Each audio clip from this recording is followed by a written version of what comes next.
So one of the things that we need to know about the Barbary Pirates before we discuss them is the prelude. In other words, what led to them becoming a thing. So as we know, in 1492, Granada, the last Muslim city in the Iberian Peninsula, fell, completing the Reconquista. But this did not mark the end of Spanish and Portuguese expansion, which continued into North Africa for various reasons.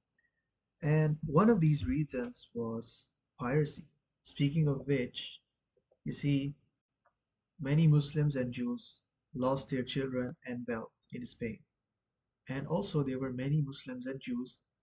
They wanted to leave, but they couldn't because, like I mentioned in my earlier videos, if you wanted to leave, you had to pay for your exile, and many who couldn't were basically trapped in Spain. So the refugees from North Africa, they would launch maritime raids and they did piracy. Why? So that they could ransom captured people or use that money to help their people stuck in Spain or just exchange them.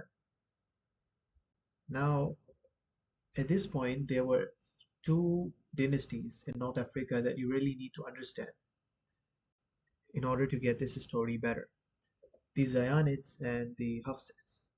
So long before the fall of Granada, the Portuguese had already taken Ceuta and Tangier, and 5 years later, after the fall, the Spanish took Melilla.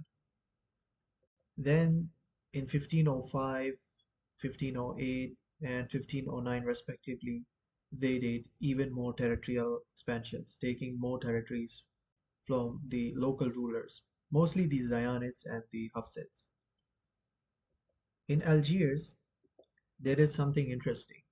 The Spanish, they built a fortress known as the Peñón de Algiers, and this fortress, they built it on an island off the coast of the main city, and they put a Spanish garrison there to ensure the locals would stop their raids and piracy. And not only that, they also had the local ruler forced to become the Spanish vassal, such that he had to go every year to Spain on foot and renew his license to rule the city. If he didn't, the Spanish basically threatened to attack him. Now, in 1535, the Spanish began more conquests. And in the meantime, the Portuguese were focused on the Atlantic coast of North Africa, while the Spanish focused on the Mediterranean coast. So that's how they partition North Africa between them.